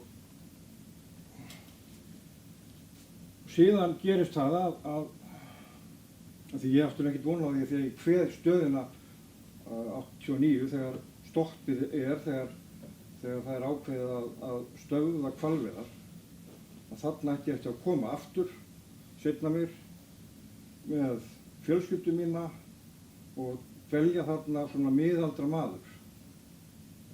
Og það var eiginlega, af því þetta var heldur ekkert endilega hvað maður segja, svona einfalt, af því að ég fæ þetta símtal 2009 hvort að ég geti komið aftur. Þá var sem sagt góður vinur minn frá því á vertíðanum undan. Þá var hann orðið verkstjóri yfir annarri vaktinni og honum finnst það mjög góð hugmynd að ráða mig sem flensara á þá vakt. Og eftir svolítið svona, hvað getur við sagt, samræður við fólkið heima og við mér á kóli, því að mín kona, hún mikil dýraverndun sinni, hún hefur ekki borðað kjöt eða fisk í 40 ár og mínu heimil aldrei kjöt eða fiskur. Þannig að það að senda kallinn söður á hvalvertíð var svolítið flókið. En við getum sagt að svona vasarnir voru ekkert allt og það mátti alveg fá auka aur. Og þetta voru uppgrip að fara á hvalvertíð. Þannig að ég fer suður og það raunin ekkert, og Marsibil kemur inn á þetta, hún ekkert að ýkja eins og með veðrið. 2009, af því ef ég ber saman bara árin á undan og sem 2009, við strákarnir töluðum oft það, þessu gömlu sem voru þarna frá, að svona veður hafði aldrei komið upp í Stöð. Það var svo gott veður þetta sumar 2009 að það var ekki hægt að veiða út á sjó af því það var þoka vegna veðursveldar. Þetta var aldrei gerst aður. Þannig að maður upplifði svo líka margt merkilegt bara við þessar loftslagsbreytingar því að fara í burtu, koma svo aftur, hvað mikið hefur gerst. En ég ætla aðeins að maður sjá. En þær komu, þetta þetta sumar, 2009, og þetta eru myndir frá því sumri. Og þetta, í flott og litið er þetta bara eins og venjulegar heimilismyndir, bara glaðværi börnum og kona mín er reyndar svolítið hugsar á svipinn. En því sjáum í bakgrunni er allstaðar hvalveiðiskip eða eins og dóttir mín er þarna inn í hval, þarna er bróðurdóttir mín ég er að sýna henni hval. Og sko, þetta er erfitt að útskýra þetta, en þetta var, fyrir okkur sem vorum þarna upp frá, þá var þetta eðlilegt. Við færum með börnin inn og sýndum hvalinn. Og þarna er svo Ilmur sem er stödd hérna, hérna er hún inn í gamla herberginu mín og þarna er mynd af Moby Dick sem ég gerði þegar ég var hérna 19 ára.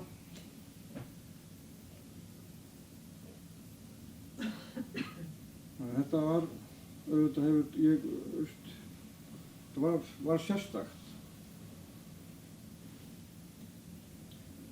Ekki síst vegna þess að ég er alinn einhvern veginn upp í þetta að hvalurinn er svo helg skepna sem ég kem betur inn á eftir.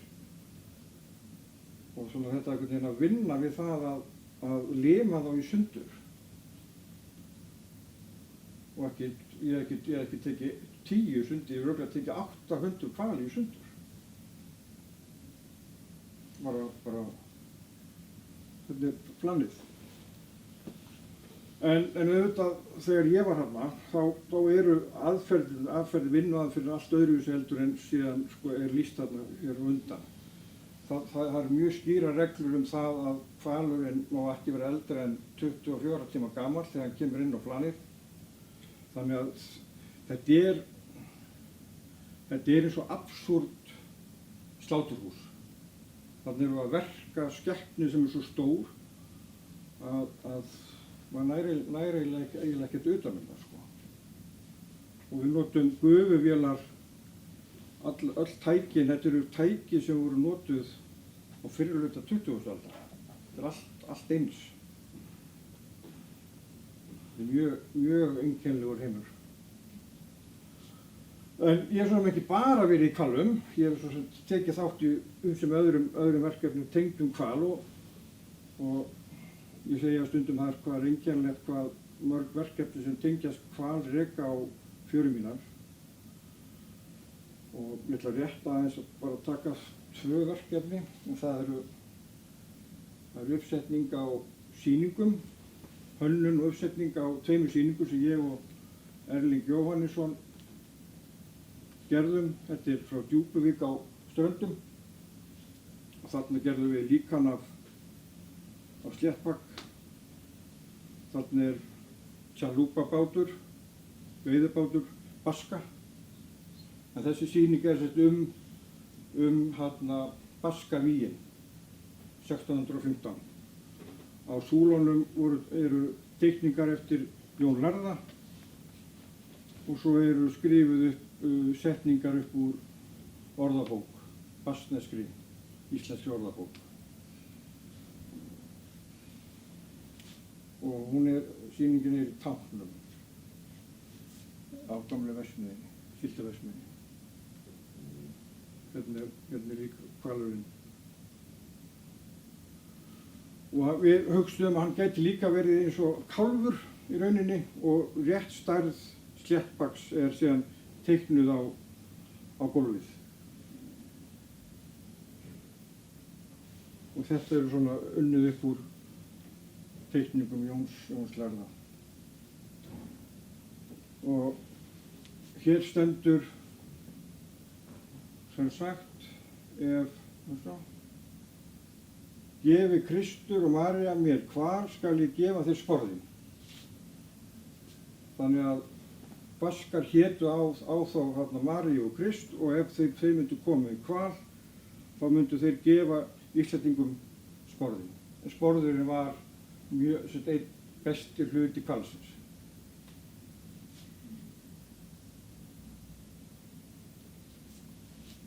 Hér eru svona fleiri myndir frá sýningunni og hér eru þær stelpurnar mínar að hjálpa mér að búið til hvalinn.